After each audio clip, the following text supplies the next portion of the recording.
신년 비전 집회 첫날입니다.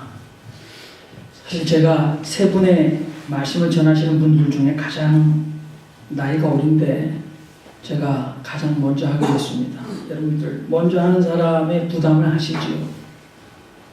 오늘 제가 여러분에게 만족을 드리면 내일 더 많은 분이 오시고 여러분을 졸리게 하면 더 적은 분이 오십니다. 잘 봐주시기 바랍니다. 저희가 이 신년 비전 집회에 이렇게 모임의 성격을 규정하면서 가난한 성도님들을 섬기는 일은 수식어를 달았죠. 가난한 성도님들 아시죠? 물론 가난하니까 저는 머리에 가난한 제가가 생각납니다만 가난 거꾸로 하면 안 나가. 그러니까 요즘 한국 교회는 이 안 나가 또는 안 가 교회 교인들이 많이 늘어난다고 합니다. 그러니까 안 나가. 어디를 안 나가지요? 교회 예배 참석을 이전에는 했는데 거부하시는 분들이 더 많아진다는 거죠. 그래서 제가 교회 이야기를 부득불 시작합니다. 저는 여러분들 즐겁게 해드릴 재주는 없는데 여러분들 아주 심각하게 만드는 재주는 있습니다. 브로드 애버뉴를 내려오다 보면은 왼쪽에 교회가 하나 있어요. 교회 앞 신호등에서 left turn 하시면 세 블락 올라오시고 세 블락 올라오셔서 오른편 첫째 번 집이 저희 집입니다. 이렇게 말하면 여러분 브로드 애버뉴를 타고 이렇게 내려오면 왼쪽에 있는 교회, 이것은 건물로서의 교회입니다. 나는 매일 아침마다 출근할 때 교회를 지나가지요. 건물로서의 교회입니다. 여러분 사업상 우리가 체크를 받으면 그것을 디파짓하려면 건물로서의 은행에 가야 합니다. 그렇죠? 그리고 여러분 요즘에 인기 있는 영화가 있어요. 한국에 불교적 사후 세계관으로 인과응보 원선징악이라는 주제로 영화를 너무 재미있고 감동스럽게 만들었다. 그래서 지금 보니까 에지워터나 아니면 리치필드에 있는 리치필드 파크에 있는 이 극장에서 이 영화를 하는데 영화 제목이 신과 함께, 그죠? 한국에서 1200만 관객을 동원했다는데 나도 가서 봐야지 하면은 어디로 갑니까? 건물로서의 극장이라는 건물에 가게 됩니다. 건물로서의 교회 참 중요하죠. 때로는 목회를 하다 보면 이 건물로서의 교회를 마련하기 위해서 온갖 힘을 다 씁니다. 올해 한국에서 일어난 일입니다. 대한감리회 서울연회 소속 한 교회. 2008년도에 서울 마포구 상암동 종교부지에 지하 3층, 지상 6층, 연건평 700평의 건물, 본당 500석 규모의 교회 건물을 30억 은행 대출을 포함해서 65억짜리 교회 예배당 건축을 시작했습니다. 그런데 건축 과정에서 시험이 들었죠. 그래서 교인들이 반이 떨어져 나가고 남은 교인이 25명. 그러면 그 교회가 원래는 종로 상암동에 있었다고 그래요. 그러니까 아마 종로에 있던 교회가 부동산에 아마 큰 이익을 받았겠죠. 그래서 한참 많이 나올 때에 50명이 나왔는데 50명 모이는 교인이 예배당 건축을 하면서 65억짜리 교회 건축을 시도했다는 거죠. 그런데 교인들이 모이지 않았습니다. 2008년에서 2017년까지 10년간 은행 이자만 18억을 갚았다고 합니다. 그리고 드디어 2년 전에 교회 건물을 매물로 내놓았으나 팔리지 않았습니다. 그래서 경매에 넘어갈 위기가 찾아왔습니다. 인근의 다른 장로교회가 40억을 제시합니다. 그러나 결국 그 교회의 건물은 안상홍을 구세주라고 믿는 하나님의 교회 세계복음선교협회, 그러니까 안상홍 증인회에 55억에 팔립니다. 그래서 현재 2018년 1월 17일 안상홍 성탄 100주년 기념 예배라고 엄청난 대형 현수막이 붙어있는 교회가 되었다고 합니다. 건물로서의 교회가 이런 우리를 슬프게 하는 일을 만들어내기도 합니다. 그러니까 건물로서의 교회는 별로 중요하진 않습니다. 그러나 목사님들이 교회 개척을 하면 건물로서의 교회를 마련하려고 청춘을 다 바칩니다. 2년 전에 제가 운 좋게 암스테르담에 가볼 수 있었습니다. 암스테르담 시내의 가장 큰 백화점이 높은 종탑을 자랑하는 화란 개혁교회 건물이었습니다. 그대로 사용하고 있었죠. 화란까지 갈 필요가 없습니다. 맨하탄만 가도 젊은이들이 쌍쌍이 술 마시고 춤추는 이 락 카페, 우리 옛날 우리말로는 디스코텍이 되어 있죠. 그래서 고스란히 교회 건물을 그대로 사용하고 있습니다. 이런 예들은 건물로서의 교회의 극단적인 사례입니다. 또 이런 생각도 있습니다. 한국교회 초대형 교회에 다니는 분들이 이런 말을 한다고 하네요. 요즘에 대학에도 1류, 2류, 3류 같은 서열이 있듯이 교회도 서열이 있는데 기왕이면 1류 교회를 다녀야지 뭐 타고 3류 교회에 다니냐. 여기서 이 교회는 건물로서의 교회가 아니라 아마 빛과 소금, 그러니까 세상의 빛과 소금 되는 사회 속의 종교기관으로서의 교회일 것입니다. 그러니까 대학에 가듯이 사회 속에 있는 종교기관으로서의 교회. 그런데 이 교회가 사실은 한국에는 대형교회, 중형교회, 소형교회, 1류교회, 3류교회가 무슨 교회든지 이 교회는 우리가 찬송하던 내 주의 나라와 주 계신 성전과 피 흘려 사신 교회를 사랑합니다 하는 그 피 흘려 사신 교회와 동일하다고 우리가 볼 수 있을까? 이 사회의 종교기관으로서의 교회는 이제 많은 사람들에게 업신여김을 당한 지 오래되었죠. 시온성과 같은 교회에 그의 영광 한없다 허락하신 말씀대로 주가 친히 세웠다. 반석 위에 세운 교회 흔들 자가 누구랴. 모든 원수 애워싸도 아무 근심 없도다. 이 주님께서 피 흘려 사신 교회, 반석 위에 세운 교회는 한국의 재벌급 초대형 교회와 동일하다라고 우리는 말할 수 없습니다.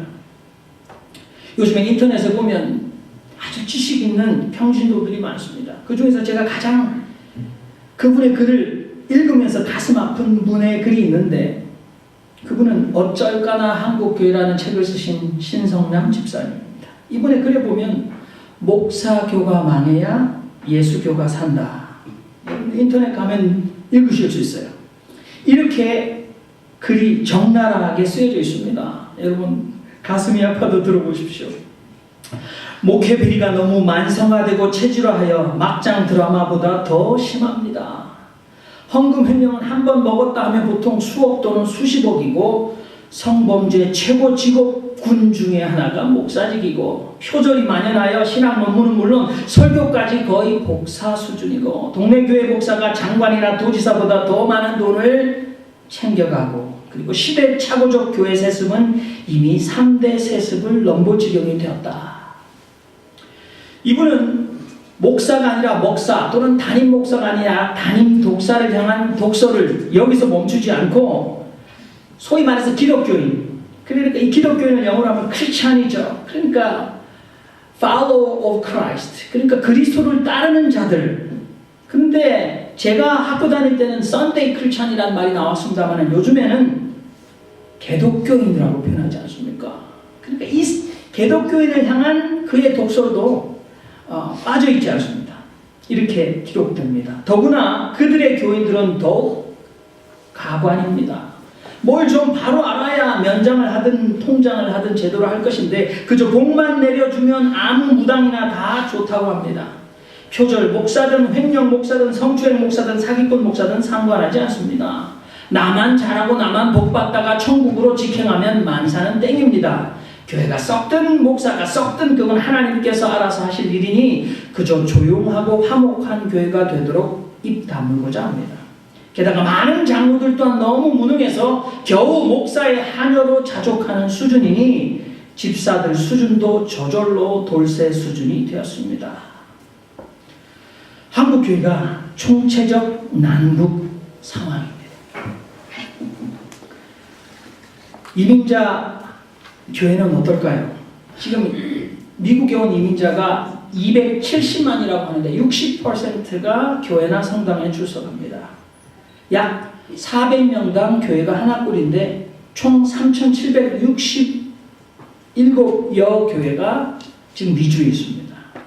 사실 교회라 하면 이 조부모의 신앙들이 또 부모의 신앙들이 다음 세대에 전승되는 곳, 그리고 출신 지역이나 연령, 직업, 이민 이유가 달라도 주 안에서 한 마음을 품고 한 주 그리스도 예수를 섬기며 모국어로 예배를 드리는 곳, 낯선 타향에서 어머니 품처럼 포근하면서 고향 친정집 같은 위로와 안식을 제공해 주는 곳, 그리고 주 안에서 부모, 형제, 자매 되어서 새로운 가족으로 코리안 아메리칸 크리스천으로서의 자존감과 소속감을 주는 곳이 되어야 하는데, 오늘 이민교회 상황도 한국교회 상황과 별반 다르지 않을지도 모릅니다. 이런 한국교회든 이민교회든 교회의 이런 총체적 난국 상황에 대한 다음 세대인 우리 아이들의 대답은 한마디로 뉴욕타임스의 특집 기사처럼 Jesus, yes, church, no 라고 우리가 요약할 수 있습니다. 고등부 때까지만 해도 교회를 잘 나오는 아이들이 대학 가면서 교회로부터 등을 돌립니다. 작년엔 여러분 종교개혁 500주년 기념회 해였죠.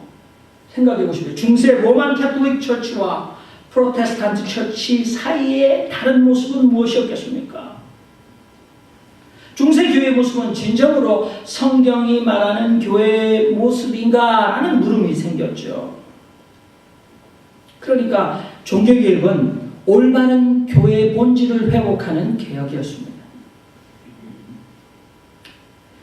젊은 세대에 외면받는 교회의 모습은 저는 고민해 볼 때 마치 이제는 권위도 가치도 잃어버린 늙어버린 아버지의 모습과 어떻게 그렇게 닮아 있는지. 한국의 실제 초등학교 2학년 어린아이가 이런 동시를 썼습니다. 엄마가 있어 좋다 나를 이뻐해 주어서, 냉장고가 있어 좋다 나에게 먹을 것을 주어서, 강아지가 있어 좋다 나랑 놀아주어서, 그런데 아빠는 왜 있는지 모르겠다. 우리 시대의 어린아이들의 눈에 보이는 아버지의 이미지는 큰 소리 치는 사람, 술 마시는 사람, TV 보는 사람, 잠자는 사람.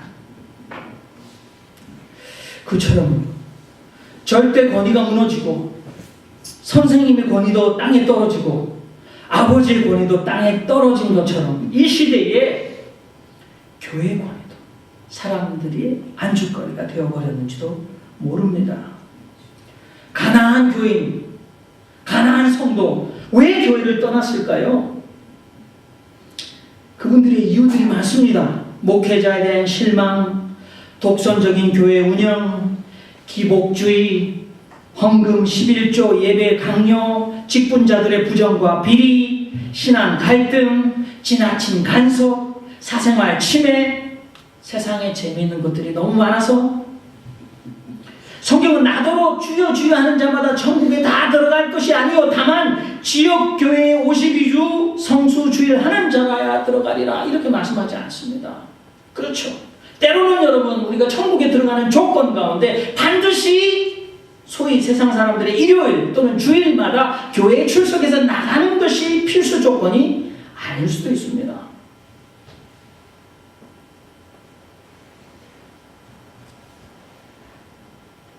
성경에 교회에 관한 이야기가 많이 있죠. 우리가 읽어보면서 특히 복음서에 여러분들 보면 이 교회라는 단어가 나오는 복음서는 한 복음서밖에 없죠. 마태복음입니다. 그것도 4번밖에 안 나옵니다. 왜냐하면 예수님 당시에는 교회가 없었죠. 사도행전 2장에 가서야 초대교회가 오순절 성령으로 말하며 탄생되니까.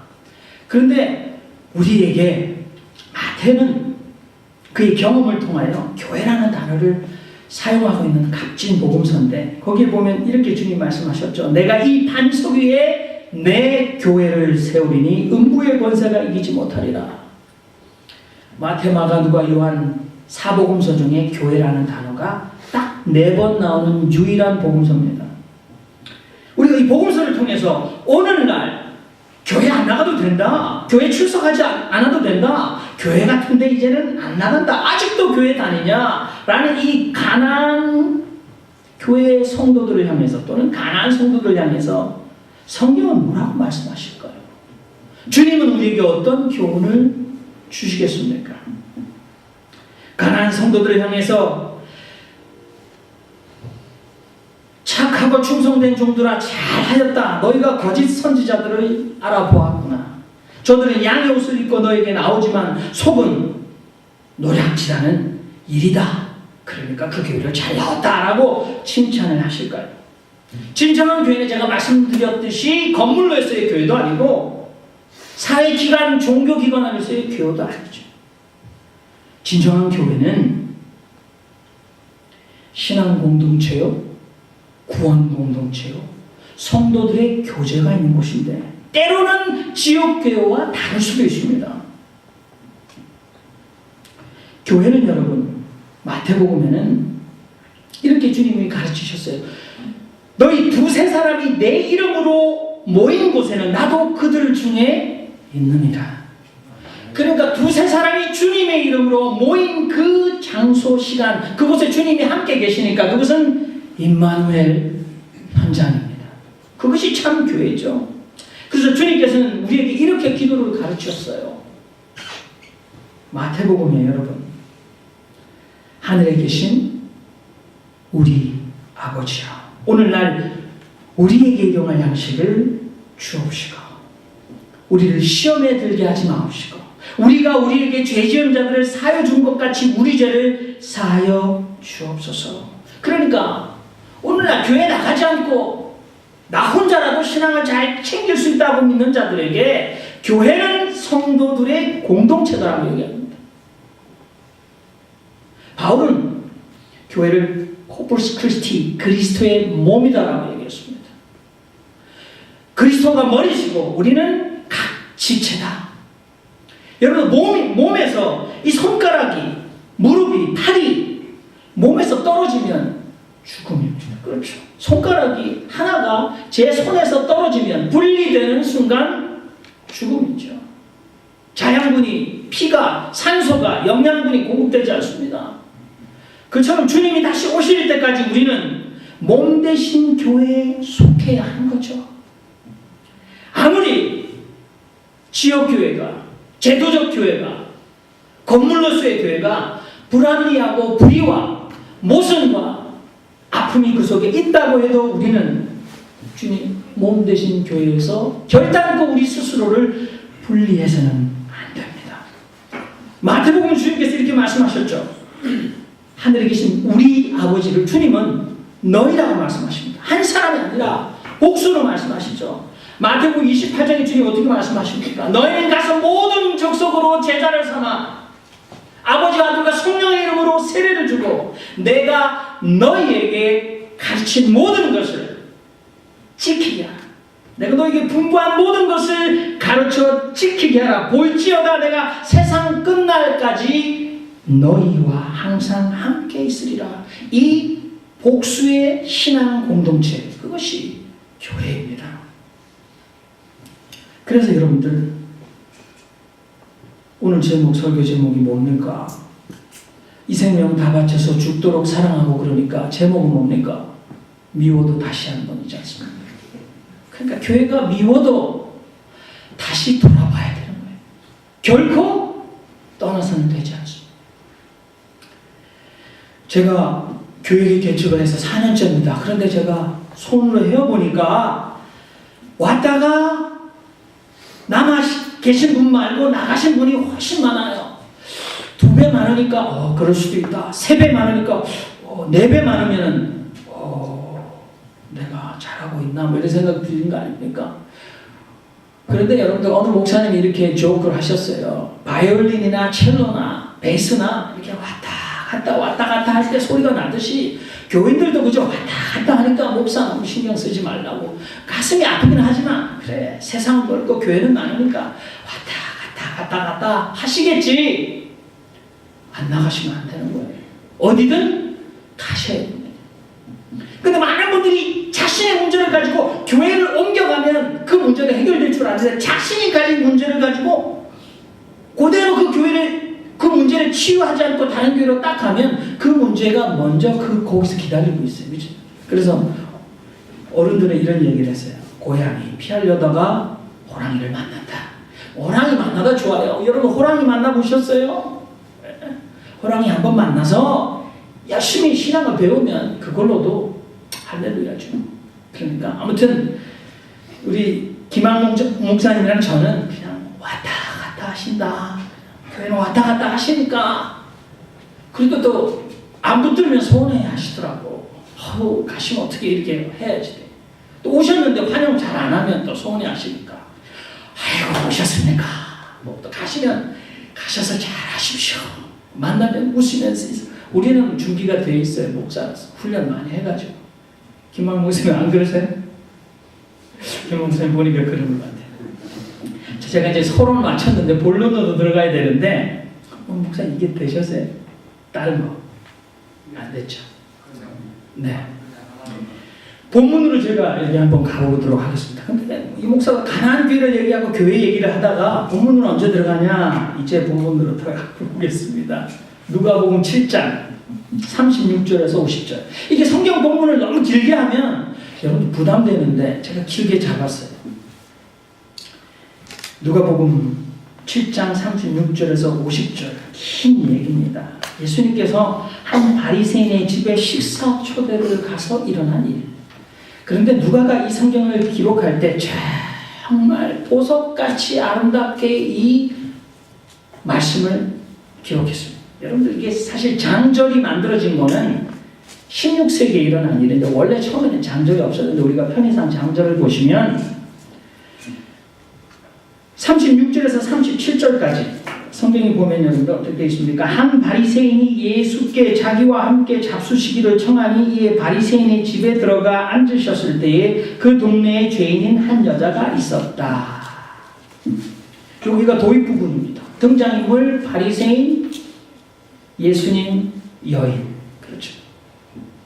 근데 맨 아래로 내려오면 49절에서 50절 맨 마지막에 보면 49절에서 50절 보면 함께 앉은 자들이 속으로 말하되 이가 누구이기에 죄도 사하는가 하더라. 예수께서 여자에게 이르시되 내 믿음이 너를 구원하였으니 평안히 가라. 여기서 등장인물들이 바리새인, 예수님, 여인 이렇게 양파 구조가 되어 있어요.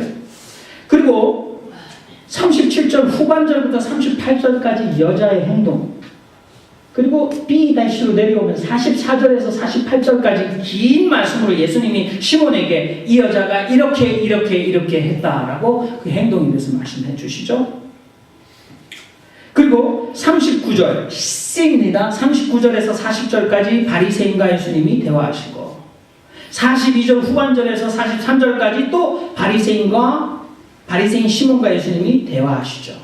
그런데 가운데 41절에서 42절까지는 예수님 비유가 하나 들어있습니다. 그러니까 여기가 비유를 에워싸고 있는 7가지 구조로 되어 있습니다. 그렇죠? 37절 후반절부터 38절까지 여자의 행동 중요합니다. 그 여자는 예수께서 바리새인의 집에 앉으셨음을 알고, 그렇죠? 향유당 옥합을 가지고 와서 예수의 뒤로 그 발 곁에 서서 울며 눈물로 그 발을 적시고 자기 머리털로 씻고 그 발에 입 맞추고 향유를 부으니. 동사들로 되어 있어요. 저는 이걸 읽으면서 마치 아브라함이 자신의 아들 이삭을 잡을 때에 이삭이 자신의 아들을 묶어 단 위에 올려두고 손을 내밀어 칼을 쥐고 칼을 들어 그 아들을 내리치려 했다고 듣고 그 동사들이 많이 나오지 않습니까?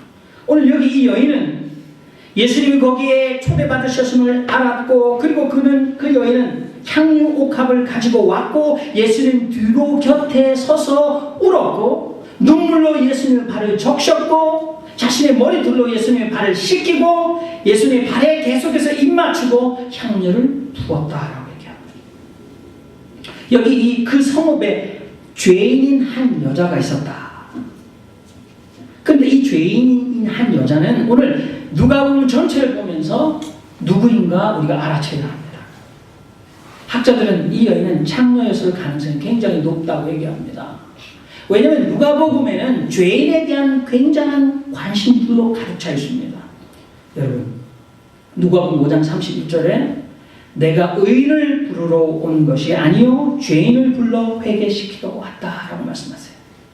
누가복음 5장 31절 그 전에 누가복음 5장 1절부터 쭉 시몬 베드로를 부르시는 사건이 나오는데 깊은 데로 가서 그물을 내리라 해서 그물이 찢어지게 되죠. 그래서 다들 기뻐할 때 시몬 베드로가 예수님 앞에 와서 예수의 발 앞에 무릎을 꿇고 뭐라고 얘기하죠? 주여 나를 떠나소서 나는 죄인이로소이다. 오늘 7장에 보면 여러분 위에 올라가면 34절에 보면 예수님께서 이 피리 부는 비유를 말씀하시죠. 장터에서 노는 아이들 비유를 말씀하시는데 7장 34절에 보면은 인자는 와서 먹고 마심에 너희 말이 보라 먹기를 탐하고 포도주를 즐기는 사람이요 세리와 죄인의 친구로다 라고 한다. 예수님의 이 별명이 있었어요. 천주교 200주년 성경에는 이렇게 보입니다. 여기 먹기를 탐하고 포도주를 즐기는 자 이 말을 먹보요 술꾼이다 이렇게 표현했어요. 그러니까 예수님을 사람들이 그 당시에 먹보요 술꾼이다 그렇게 얘기했던 거죠. 그러니까 glutton and drunkard 이렇게 얘기했어요. 그러니까 glutton 그러니까 아주 그냥 먹을 것만 보면 사죽을 못 주는 사람을 glutton이라고 그러죠. 그러니까 drunkard는 술 주정뱅이죠. 그러니까 예수님의 닉네임이 먹보요 술꾼이다 라고 말하면서 그 뒤에 보면 그는 세리와 죄인의 친구다 이렇게 얘기합니다. 누가복음 15장 보면 여러분들 예수님께서 세 가지 비유 잃어버린 동전 비유, 잃어버린 어린 양 비유, 그리고 잃어버린 아들 비유를 말씀하시는데 그 15장 1절에 보면 모든 세리와 죄인들이 말씀을 들으러 가까이 나오니 그렇게 했어요. 그러니까 누가복음에는 예수님은 세리와 죄인의 친구예요. 그들과 함께 식탁 교제를 함께 하시고 우리가 그 사람들을 함께 만나가지고 밥 한 끼 먹었다. 오늘날은 별일 아닌지 모릅니다만 그 당시에는 여러분 성결법전을 위해서 절대로 부정한 사람과는 함께 있으면 안 되죠. 이 이스라엘 사람들의 이 거룩함과 부정함의 코드는 엄청나죠. 지금도 지켜주고 있잖아요, 여러분. 팀에게 가가지고 여러분들 샌드위치 오더 한번 해보세요. 로스트 비프 with 치즈 그러면 치즈 안 넣어줍니다. 왜요? 이게 어미 고기, 소고기와 그 젖을 함께 삶거나 함께 넣지 말라고 하니까 주이시 이 코셔 코드에는 여러분 로스트 비프 샌드위치를 주문하면 치즈를 안 넣어줍니다. This is kosher store. 그래서 I'm sorry 그러고 나왔어요. 지금도 지켜주고 있죠. 성결법전 굉장히 중요합니다. 정하고 부정하고 굉장히 중요하죠. 죽은 것을 만지면 부정해지죠. 이런 원리에 여러분들 여기 화분에 흙이 있는데 이 흙이 여기 있을 때는 깨끗해요. 그런데 이 흙이 여러분들이 식사하시려고 하는 하얀 밥 위에 뿌려지면 부정하게 되는 거예요. 그래서 그 밥을 못 드시는 거예요. 그러니까 분리되어 있어야 됩니다. 그러니까 이 죄인들 특히 세리, 창녀 이런 사람들과 함께 식탁 교제를 절대 할 수 없는데 예수님은 그것을 깨고 그들과 함께 먹고 마셨어요. 그래서 예수님은 먹보요 술꾼이며 세리와 죄인들의 친구고 그리고 15장에는 모든 세리와 죄인들이 말씀을 들으러 예수님께 왔다고 그렇게 돼 있어요. 그래서 바리새인들이 그것을 보고 원망하여 가로되 이 사람이 죄인을 영접하고 음식을 같이 먹는다 하더라. 누가복음 19장에 가면 거기 아주 죄인 중에 아주 우두머리 텍스 컬렉터 세리 중에 세리장 사개오가 있는데 예수님이 그가 돌 모아가 나무 위에 올라갔을 때 예수님이 그 아래에 지나가시다가 그 나무에 서셔서 우러러보시고 이르시되 사개오야 속히 내려오라 내가 오늘 내 집에 유하여야겠다. 누가복음에는 이처럼 죄인에 대한 관심이 엄청나게 없습니다. 그러면 오늘 이 7장에 그 말에 한 죄인인 여자가 있었는데 이 여자가 등장하게 되면서 뜻하지 않은 일이 일어난 거죠. 여러분 성경에 예수님께서 죄인들과 식사를 하셨지 바리새인 그 당시에 종교 지도자들과 식사를 하셨다는 얘기가 거의 없어요. 그런데 이 누가복음을 보면 시몬이라는 바리새인이 예수님을 청하여 함께 식탁 교제하기를 원했던 거죠. 이 바리새인 시몬은 예수님을 책 잡으려고, 또는 예수님은 진짜 사람들이 소문에 의하면 그가 기적을 일으키고 병자를 고치고 이 사람이 정말 우리가 고대하던 그런 선지자가 맞나? 라고 예수님을 시험하려는 의도를 가지고 예수님을 부른 게 맞습니다. 39절에 보면 시몬이 얘기하죠. 이 사람이 만일 선지자라면 자기를 만지는 이 여자가 누구며 어떠한 자 곧 죄인인 줄 알았으리라. 불합격해요. 나사렛 예수는 참 선지자가 아니다. 그때 예수님께서 그의 마음을 아십니다. 그리고 예수님이 시몬아, 내가 내게 이를 말이 있다. 영어로 하면 여러분들 Excuse me, I need to talk to you. 심각한 거예요. I need to talk to you. 그래서 시몬이 예수님 앞에 섭니다. 그리고 예수님과 대화하죠. 예수님 주신 비유가 두 빚진 자 비유. 오늘 이 7개 고리 속에 가운데 가장 중요하게 있습니다. 그런데 여러분, 이 빚진 자 비유가 뭡니까? 어떤 사람은 500데나리온을 줬고 하나는 50데나리온을 줬는데 갚을 것이 없으므로 둘 다 변제해줘서 탕감받았는데 두 사람 중에 누가 이 탕감한 두 사람을 더 사랑하겠느냐? 시몬 바리새인이 제 생각에는 많이 탕감받은 사람입니다. 당신이 옳게 말했습니다. 라고 말씀하시는 거죠. 그런데 여러분들, 여기에 오늘 한 바리새인이 예수께 자기와 함께 잡수시기를 청하니 예수께서 그 바리새인의 집에 들어가 기르고 누우셨다. 그런데 보라, 그 성읍에 죄인인 한 여자가 거기에 나타났다. 그러면 이 두 빚진 자 비유가 발설된 상황을 보십시오. 어떻게 우리가 대입하겠습니까? 500데나리온 빚진, 많이 빚진 자는 누굴까요? 이 죄인인 여자겠죠. 50데나리온 빚진 사람은 아마 자신이 의롭다고 생각한 바리새인이었을지도 모릅니다. 여기에 이 본문의 핵심이 있는 거죠. 그런데 이 여인이 와서 왜 그랬을까요? 이 여인은 뜻하지 않게, 아마 이 여인은 오늘 우리가 누가복음에 기록된 예수님이 의인을 부르는 것이 아니고 죄인을 불러 회개시키고 세리와 죄인들의 친구들로서 그들에게 말씀을 들려주시고 그들을 영접하고 그들과 음식을 함께 먹었기 때문에 이 여인도 예수님의 말씀을 듣고 용서를 받는, 그렇죠. 그것을 감사하기 위해서 초대받지 않았지만 그 잔치집에 갔습니다. 그 여인이 예수님이 이 시몬이라는 바리새인의 집에 계신 것을 알았다고 그랬죠. 물었겠죠. 그리고 알고 거기 왔습니다. 근데 여러분들, 예수님께서 지금 44절에서 48절까지 이 여자가 한 행동을 말씀하시죠. 이 여자를 보느냐? 내가 내 집에 들어오면 너는 내게 발씻을 물도 주지 아니하였으되 이 여자는 눈물로 내 발을 적시고 머리털로 씻었으며 너는 내게 입 맞추지 아니하였을 때 저는 내가 들어올 때부터 내 발에 입 맞추기를 그치지 아니하였으며 너는 내 머리에 감람유도 붓지 아니하였을 때 저는 향유를 내 발에 부었느니라. 이 말은 굉장히 충격적인 얘기가 되어야 합니다. 왜냐하면 초대받았을 때에 당연히 먼저 발을 씻을 물이 나오는 것이 유대인의 성결 법정입니다.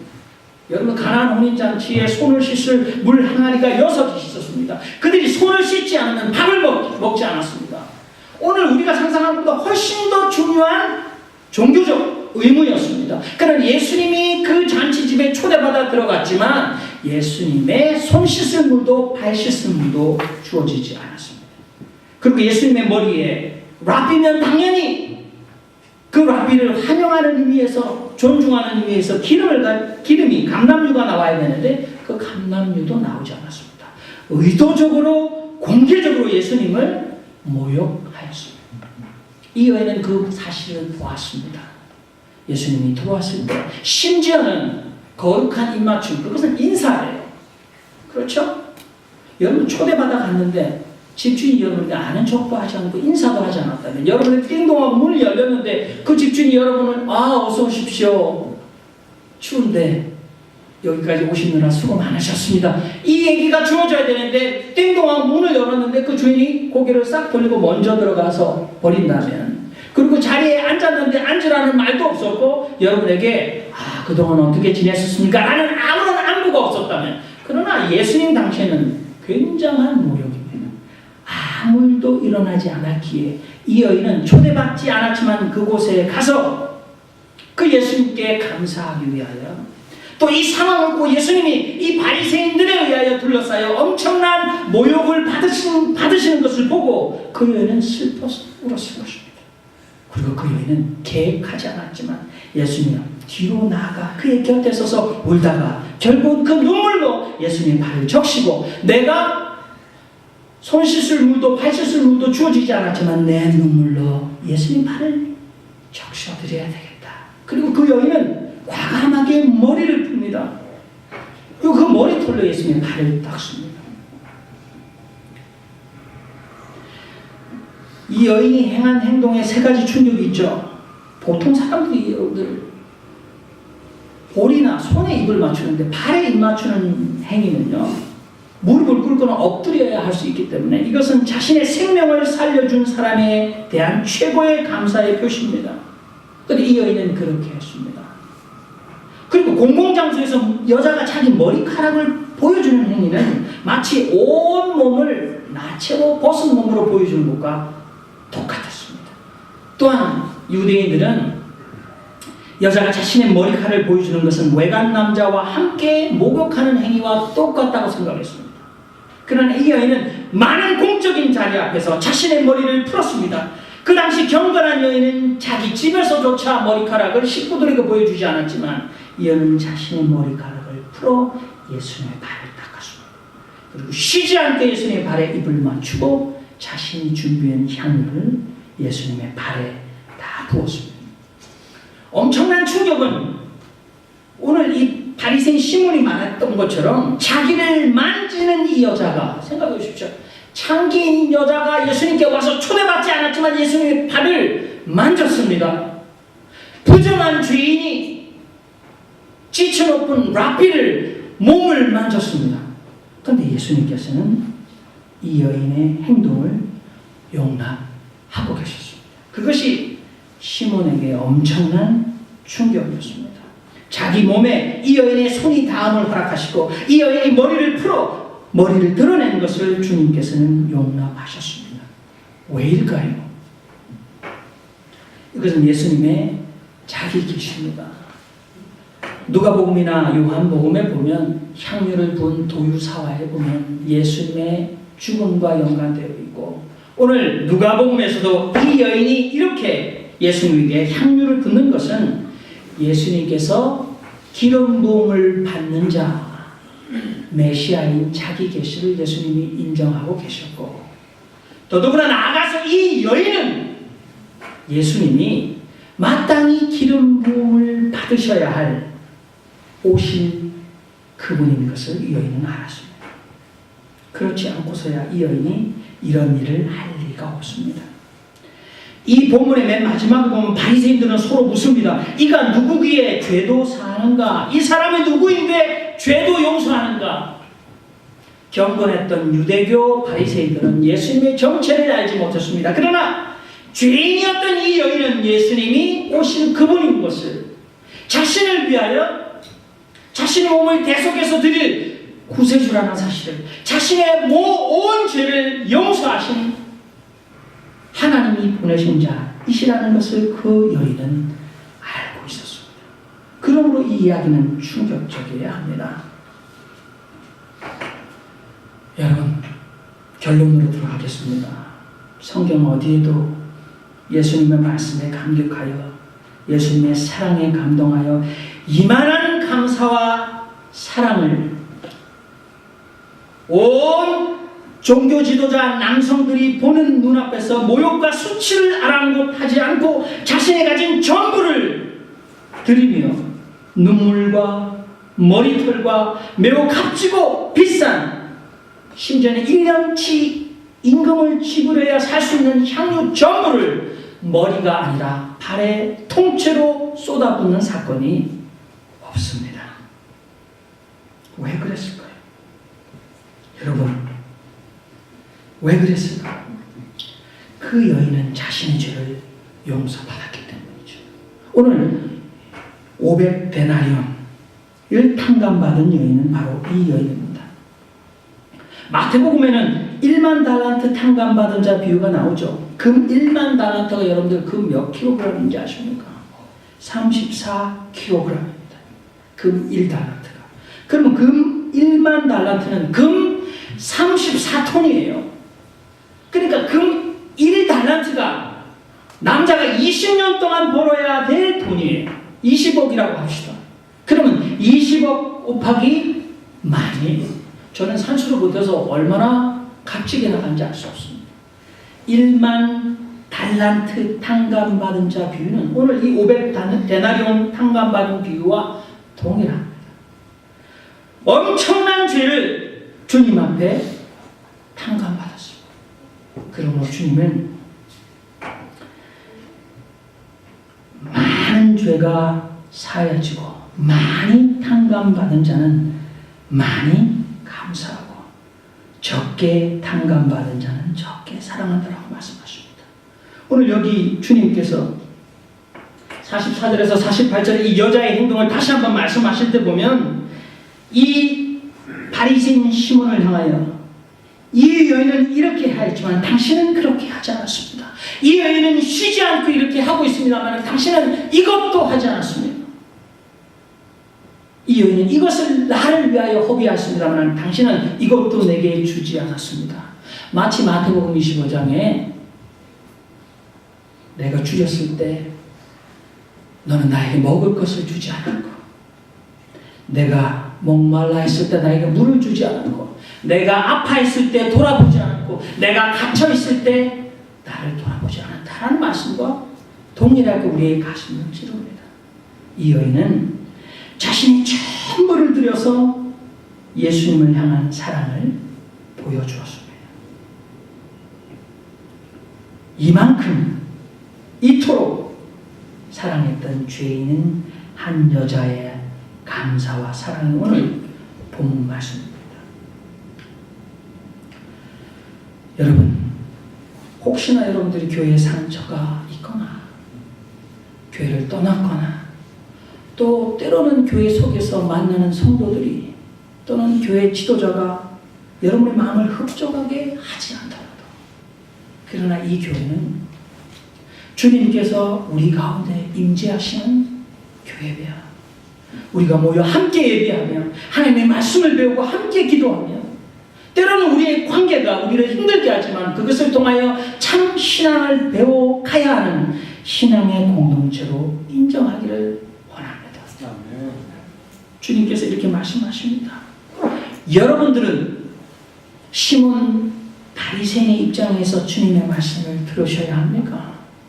아니면 지금도 주님의 발 앞에 엎드려 울며 주님 발에 입 맞추기를 쉬지 않는 이 여인의 모습으로 주님의 말씀을 들으셔야 합니까? 집을 나간 탕자만 있는 것이 아니죠. 집안에 있는 탕자는 죽었던 동생이 돌아와도 This son of yours, 저 당신의 아들이 당신의 재산을 창녀와 함께 허비한 저 아들을 위하여 살찐 송아지를 잡으셨나이까? 나는 수해 동안 I have been slaving for you. 나는 수해 동안 아버지 말을 거역하지 않고 제가 노예처럼 종처럼 아버지 말을 거역치 않고 일해왔는데 나를 위해서는 어디 살찐 송아지가 아니라 닭 한 마리 잡아주신 적이 있습니까? 집 안에 있는 탕자입니다. 집을 떠난 탕자보다 훨씬 더 심각하죠.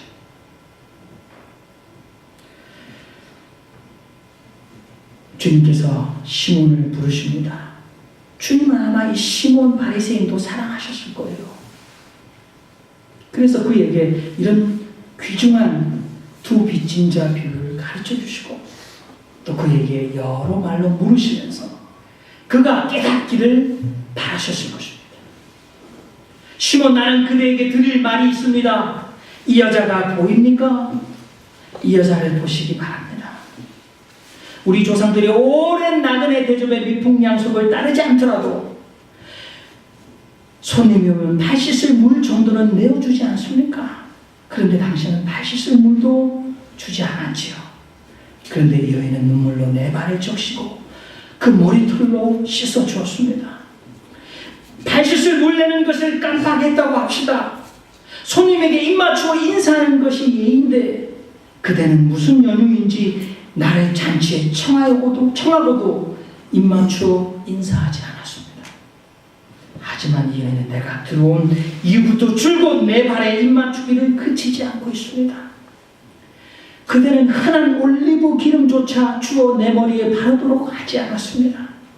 그러나 이 여인은 지극히 값비싼 향유 한 컵을 다 깨어 내 발에 통째로 부었습니다. 시몬이여 잘 들으시기 바랍니다. 적은 것을 용서받는 사람은 적게 감사할 따름입니다만 많은 죄를 용서받은 사람은 크게 감사하는 법입니다. 회개하는 죄를 향한 하나님의 사랑은 한계가 없습니다.